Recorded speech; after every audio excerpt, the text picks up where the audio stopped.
सभी माता पिता, अभिभावक, पेरेंट्स, ग्रैंड पेरेंट्स, नमस्कार। हम सब चाहते हैं कि हमारा बच्चा पढ़ाई में बहुत अच्छा बने, इंटेलिजेंट बने, ऑल राउंड अच्छी पर्सनालिटी हो। इन सब बातों को ध्यान में रखते हुए मैं बच्चे के बेस बिल्डिंग के लिए आज आपको 3 टिप्स देना चाहूँगा। ये 3 तरीके, 3 सुझाव बहुत कारगर हैं। अगर हम इसको सही तरीके से बच्चों के लाइफ में लाते हैं तो हमारे बच्चे काफ़ी ब्राइट, इंटेलिजेंट, समय से पहले बन सकते हैं, बिना स्ट्रेस के, बिना तनाव के। इसको करने के लिए बस एक चीज़ चाहिए, वो है कंटिन्यूटी। तो आइए देखते हैं कौन से हैं वो 3 तरीके। सबसे पहले, जब बच्चा आपका यूकेजी क्लास 1, 2 में होता है तो ये बहुत अर्ली ईयर्स होते हैं बच्चे पे काम करने के लिए, और इस पर मैं रिकमेंड करूँगा कि आप बच्चों को एक छोटे से प्रोसीजर से निकालिए। इस प्रोसीजर को बच्चों के ऊपर करें और बच्चों को इनसे पास कराएं। प्रोसीजर की शुरुआत है कि आप बच्चे को 5 सेंटेंस और फिर 10 सेंटेंस याद करना सिखाएं।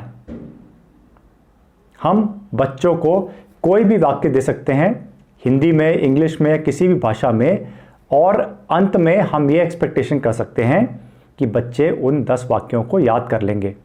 वाक्य सरल होने चाहिए ताकि बच्चे की समझ में आ जाए।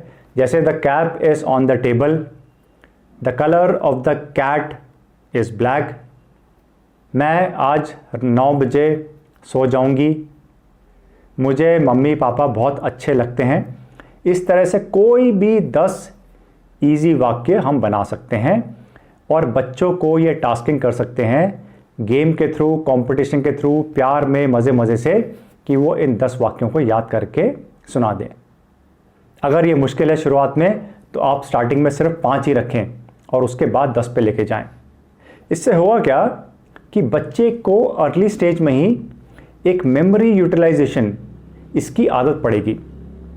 मेमोरी यूटिलाइजेशन खराब चीज़ नहीं है, इट इज़ नॉट रॉन्ग, बस इसमें बच्चे का ध्यान केंद्रित करने की क्षमता जो है वो बढ़ती है, और ध्यान केंद्रित करके एक स्पेसिफिक इंफॉर्मेशन याद करना बच्चे को अच्छा लगता है।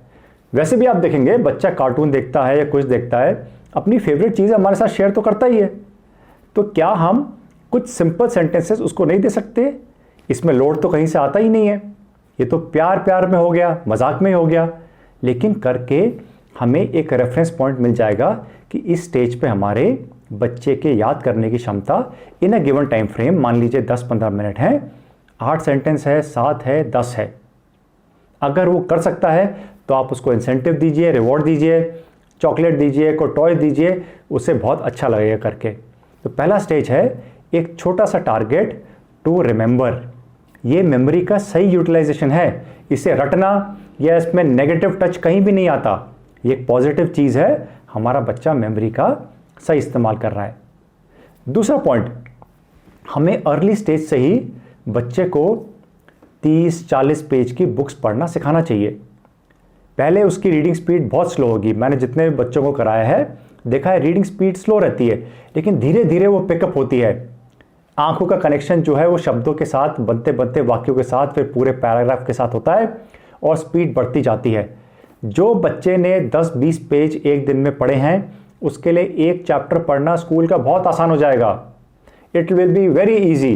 तो जब आसान हो गया तो पढ़ाई मुश्किल रही नहीं। अब देखिए किस तरह से हमने 2 फ्रंट पे काम किया एक साथ। हमने पहले तो उसकी मेमोरी बनाने के लिए थोड़े से स्टेप्स लेने शुरू करे, और दूसरा उसकी रीडिंग की हैबिट बढ़ाई जो कि स्कूल से ज़्यादा ही होगी। अब वो पढ़ भी सकता है, पढ़ के उसकी स्मरण शक्ति भी अच्छी हो रही, याद भी कर सकता है।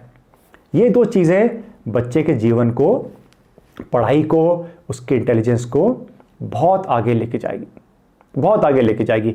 और ये जो स्किल्स है ये हर सब्जेक्ट में एकेडमिक्स से लागू होती हैं, science, social science, literature, language, हर जगह।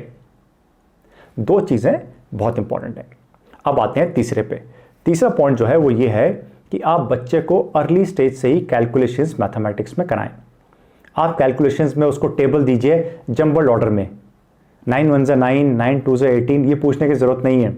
आप 9 5 45, 9 8 72, 3 9 27, आपने इस तरह से वेरिएशंस करके पूछना है कि उसका माइंड जो मैथमेटिकल डेटा उसके ब्रेन में है उसको कितनी जल्दी पकड़ पाता है। इसको अगर आपने किया तो आपके बच्चे में बहुत अलग तरह की स्ट्रेंथ आएगी मैथमेटिकल कैलकुलेशन की, स्पीड की, और वो सैकड़ों हज़ारों सवाल जो उसको लाइफ में आगे करने हैं उसको करने के लिए एक फाउंडेशन बेस मिलेगा। क्योंकि हमारी स्किल्स जो हैं मैथमेटिक्स की वो हर जगह काम आती हैं, हर क्लास में काम आती हैं, लेकिन इसको कराएंगे तो होगा। इसको कराने के लिए माता पिता को बहुत ज़्यादा एजुकेटेड होना है ऐसा नहीं है, हमें बहुत ज़्यादा समय देना है ऐसा भी नहीं है। चाहिए तो बस एक चीज़, वो है निरंतरता, कंटिन्यूटी। अगर आपने आधा घंटा रोज़ देना है इसके लिए तो अपने रूटीन में आधा घंटा डालना है। आपने 40 मिनट देने हैं इस चीज़ के लिए तो 40 मिनट रखने हैं, वो आपकी लाइफ से वो कट नहीं हो सकते। हफ्ते में 5 दिन भी ऐसे करेंगे तो आपके लिए बहुत अच्छा रहेगा, बच्चे के ब्रेन के लिए बहुत अच्छा रहेगा, उसके विकास के लिए बहुत अच्छा रहेगा। ज़्यादातर माता पिता करते नहीं है, वो सोचते हैं बाद में हो जाएगा अपने आप, स्कूल में जाके फिर कमज़ोर बनेंगे तो अब ट्यूशन कराएंगे। लेकिन जो माता पिता सही में चाहते हैं कि उनके बच्चों का अच्छा विकास हो, अर्ली स्टेज से ही सही कदम उठाने पड़ेंगे। गाइडेंस नहीं है घर में तो गाइडेंस लेनी पड़ेगी, सही रास्ते पे चलना पड़ेगा, और जब आपका बच्चा चमकने लग जाए आपके सामने, सारी खुशी आपको होगी क्योंकि मेहनत आपने करी थी। इसको करें अपने जीवन में, करके कैसा लगता है please let me know in comments. अच्छा लगता है आपके विचार सुन के, विश ऑल द बेस्ट। और अगर ये वीडियो अच्छा लगा हो लाइक इट, सबके साथ शेयर करें, चैनल को सब्सक्राइब करें। आपसे फिर मुलाकात होगी। टेक केयर, गुड बाय, नमस्कार।